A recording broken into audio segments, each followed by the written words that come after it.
सुप्रभात बच्चों, आशा है आप सकुशल होंगे। वह जो आज अब तक जो पढ़ाया गया है वो काम आप साथ साथ कर भी रहे होंगे।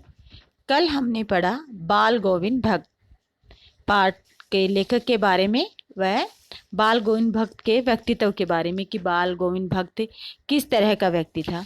इससे आगे हम उनके प्रतिदिन के क्रियाकलाप के बारे में जानते कि वो किस तरह से कार्य करते थे, और साथ ही साथ बाल गोविंद भक्त के काम करने के साथ साथ लेखक ने ग्रामीण संस्कृति के ग्रामीण पर्यावरण का जो वातावरण जो रेखा चित्र यहाँ प्रस्तुत किया है वो भी हम समझते हैं। तो बच्चों, कल हम यहाँ तक पढ़ चुके थे। इससे आगे हम पढ़ते हैं। औरतें कलेवा लेकर मेड़ पर बैठी हैं। मेड़ मतलब खेत के पगडंडी, जहाँ पे जो खेत में हल चला रही हैं उनकी इंतजार में कि वो खाना खाएंगे। वो कलेवा यहाँ नाश्ता लेकर वो आई हैं। आसमान धूप से घिरा है। धूप का नाम नहीं है, मतलब आसमान बादल से घिरा है कि आसमान में बादल छाए हुए हैं और धूप का नाम भी नहीं है। नाम नहीं होना मतलब बिल्कुल भी धूप नहीं है। मौसम कैसा, एकदम सुहावना। ठंडी पुरवाई चल रही है। पुरवाई जो शब्दार्थ हमने तब किए थे, तब हमने समझा था पुरवाई मतलब पूर्व से चलने वाली हवा, ठंडी हवा के झोंके चल रही हैं। ऐसे ही समय आपके कानों में एक स्वर तरंग झंकार सी कर उठी। एक आवाज, संगीत की आवाज कह रहा है कि आपके कानों में भी झंकार पैदा कर उठी। यह क्या है, यह कौन है, यह पूछना नहीं पड़ेगा। कह रहा है कि खेतों में जब सब काम कर रहे हैं और जब संगीत की आवाज सुनाई देती है तो किसी को पूछने की जरूरत नहीं है, क्योंकि बाल गोविंद भक्त अपने कबीरपंथी पद गाते हैं और साथ साथ अपनी वो खंजड़ी भी बजाते रहते हैं। बाल गोविंद भक्त समूचा शरीर कीचड़ में लिथेड़े अपने खेत में रोपनी कर रहे थे। रोपनी करना, धान की रोपाई, धान उगाना। उनकी उंगली एक एक धान के पौधे को पंक्तिबद्ध खेत में बिठा रही थी। पंक्तिबद्ध करना, एक ही लाइन में खेत में बिठाना, अच्छे से जमा देना, अच्छे से उगा देना।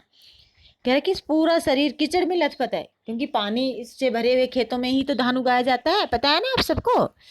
तो जब बाल गोविंद भक्त खेत में धान उगाते हैं तो उनका पूरा शरीर कीचड़ में लथपथ हो जाता है और वो संगीत गाते जाते हैं, और साथ ही साथ उनकी उंगलियों में भी एक थिरकन है, एक जैसे कि वो कोई वाद्य यंत्र ही बजा रहे हैं, इस तरह से वो काम कर रहे हैं और धान को एक ही पंक्ति में लगा रहे हैं।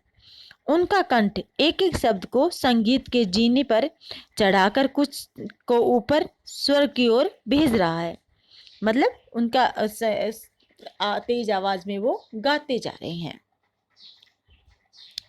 और कुछ को इस पृथ्वी की मिट्टी पर खड़े लोगों के कानों की ओर, मतलब जो आसपास में जो लोग काम कर रहे हैं वो भी बाल गोविंद भक्त के संगीत को सुन रहे हैं और अपना काम उसी मस्ती में होके वो भी काम कर रहे हैं। बच्चे खेलते हुए झूम उठते हैं।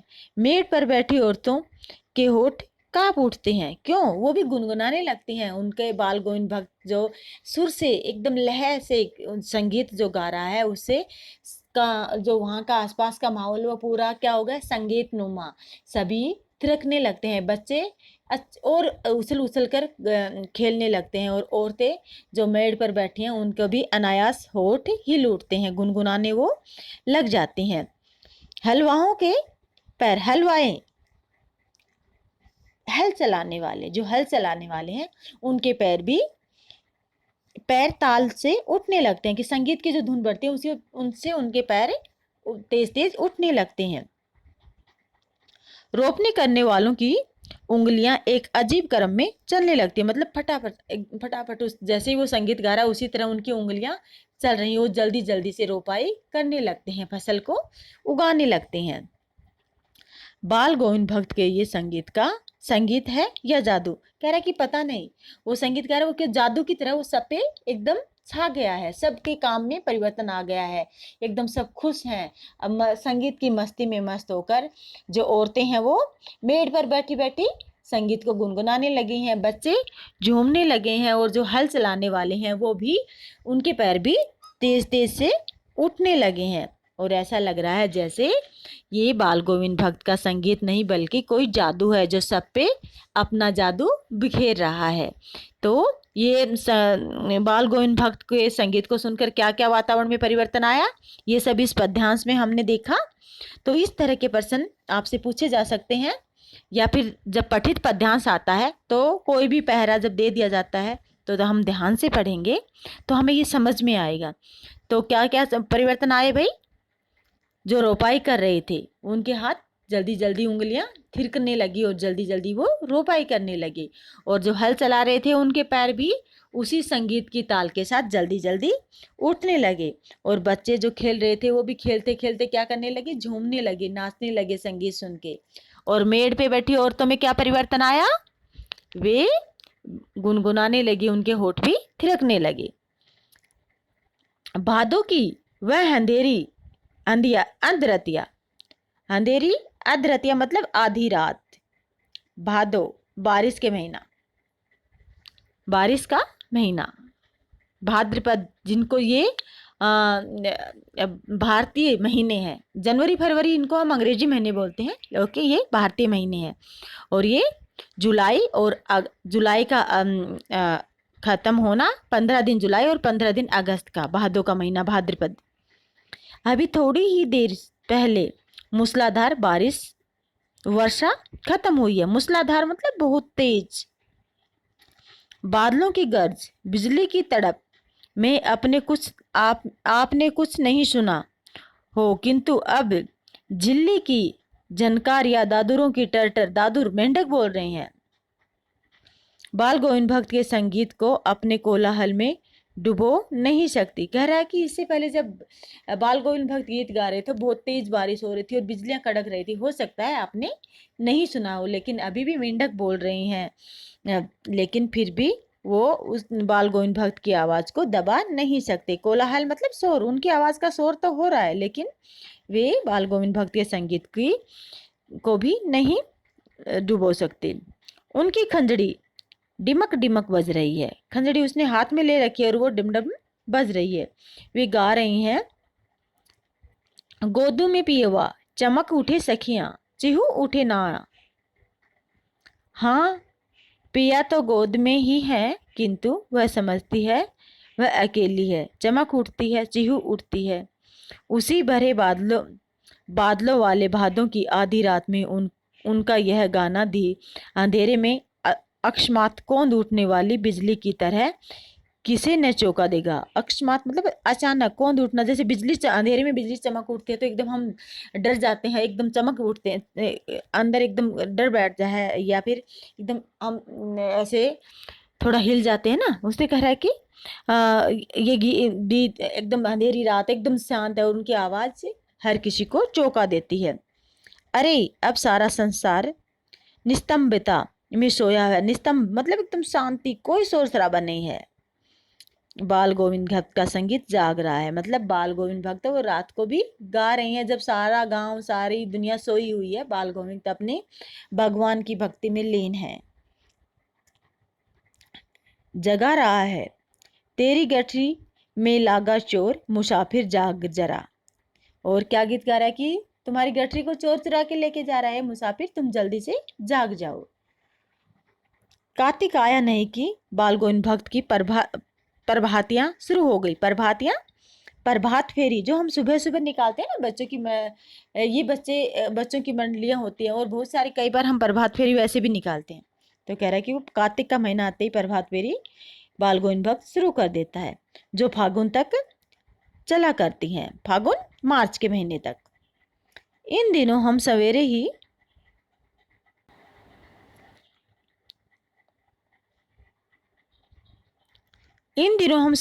उठते, न जाने किस वक्त जग कर वह नदी स्नान को जाते, गांव से 2 मील दूर। कह रहा है कि सब सवेरे बहुत जल्दी, हम भी जल्दी उठते, लेकिन फिर भी बाल गोविंद भक्त जब भी हम जगते वो हमें गांव में नहीं मिलता, कहाँ, वो अपने गांव से 2 मील दूर नदी पर स्नान करने के लिए जाते थे। और नदी गांव से कितनी दूर थी? 2 मील। वहां से नहा धोकर लौटते और गांव के बाहरी पोखरे के ऊंचे भिंडे पर, उच्च भिंडा मतलब एक ऊंचा सा स्थान, अपनी खंजड़ी लेकर जा बैठते और अपने गाने टेरने लगते मतलब जोर जोर से गाने लगते, दोहराने लगते। मैं शुरू में ही देर तक सोने वाला हूँ, किंतु एक दिन माघ की उस दाँत किटकिटाने वाली भोर में भी, माघ मतलब जनवरी, दिसंबर का आखिरी और जनवरी की शुरुआत में भी दाँत किटकिटाने वाली सर्दी क्या होती है? एकदम बहुत ज़्यादा सर्दी। भोर मतलब सुबह सुबह। उसका संगीत मुझे पोखरे पर ले गया था। कह कि मैं भी उसके संगीत की इतनी कटकटाती, इतनी जोर की सर्दी है, कोई भी अपना बिस्तर छोड़ने के लिए तैयार नहीं है, तो बाल गोविंद भक्त इस तरह से कैसे गा सकते हैं? तो मैं उस पोखरे पर जा पहुंचा। अभी आसमान में तारों के दीपक बुझे नहीं थे, मतलब तारे अभी आसमान में अभी तारे थे। सूर्य, इसका मतलब यह है कि सूर्योदय अभी नहीं हुआ था। हाँ, पूर्व में लोही लग गई थी, जिसकी लालिमा को शुक्र तारा और बढ़ा रहा था। लोही लगना मतलब आसमान में सूर्योदय होने से पहले, बच्चों आप देखोगे सुबह जल्दी उठ के, तो सूर्योदय होने से पहले आसमान में नीलापन नहीं, लाल लाल दिखाई देता है। जहाँ जिधर सूर्य पूर्व की दिशा की तरफ आप देखना, आसमान में लालिमा बिखरी हुई दिखाई देती, तो उसे लेखक ने क्या कहा है? लोही। आसमान, सूर्योदय से पहले जो आसमान में लालिमा छा जाती है, उसे लेखक ने क्या कहा है? लोही। खेत, बगीचा, घर, सब पर कुआसा छा रहा था। कुआसा मतलब कोहरा, धुंध, आप जिसे फोग बोलते हो। सारा वातावरण अजीब रहस्य से आवर्त मालूम होता था। आवर्त मतलब गिरा हुआ, मतलब कोई रहस्य है जिसमें सारा वातावरण डूबा हुआ है। उस रहस्यमय वातावरण में एक कुश की चटाई पर पूर्व मुंह काले कमले ओढ़े बाल गोविंद भक्त अपनी खंजड़ी लिए बैठे थे। एक घास होती है, कुछ एक घास होती है जिससे चटाई बनाई गई, वो बिछा के और अपनी खंजड़ी लेके और काला कंबल ओढ़ के बाल गोविंद भक्त वहां पे भगवान की भक्ति कर रहा है, भजन गा रहा है। उनके मुंह से शब्दों का तांता लगा था। तांता लगना मतलब शब्द निकल रहे थे, नए नए नए नए शब्द वो गाया जा रहा था, वो रुक नहीं रहा था। कहते कि आज तो लोगों का तांता लगा हुआ है, मतलब बहुत सारे लोग, तांता लगना बहुत सारे आने, बहुत सारे लोग आए यहाँ। शब्दों का तांता लगना मतलब शब्द, नए नए शब्द बाल गोविंद भक्त के मुंह से निकल रहे थे। उनकी उंगलियां खजड़ी पर लगातार चल रही थी। गाते गाते इतने मस्त हो जाते, इतने सुरूर में आ जाते, उत्तेजित हो उठते कि मालूम होता अब खड़े हो जाएंगे। मतलब गाते गाते वो मस्त, उसी गाने में मस्त हैं, उनका शरीर इधर उधर ढुलक रहा है। गाते गाते वो एकदम जोश में आ जाते। सुरूर में आना मतलब जोश में आ जाना, और उत्तेजित भी होना, जोश होना कि जैसे अभी खड़े होकर वो नाचने लगेंगे। कमली तो बार बार सिर से नीचे सरक जाती, मतलब सिर से नीचे गिर जाती।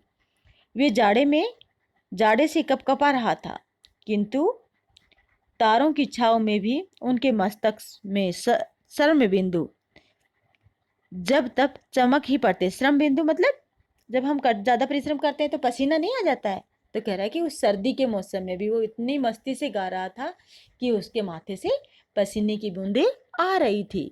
तो यहाँ पे वो चाहे कैसा भी वातावरण हो, उसको कुछ भी, उसका नियम था कि सुबह जल्दी उठ के कहाँ जाएगा? नदी पे, जो उसके गांव से 2 मील दूर थी। वहां पे वो सुबह सुबह, चाहे सर्दी हो चाहे गर्मी, अपने भगवान की भक्ति में लीन हो जाता है।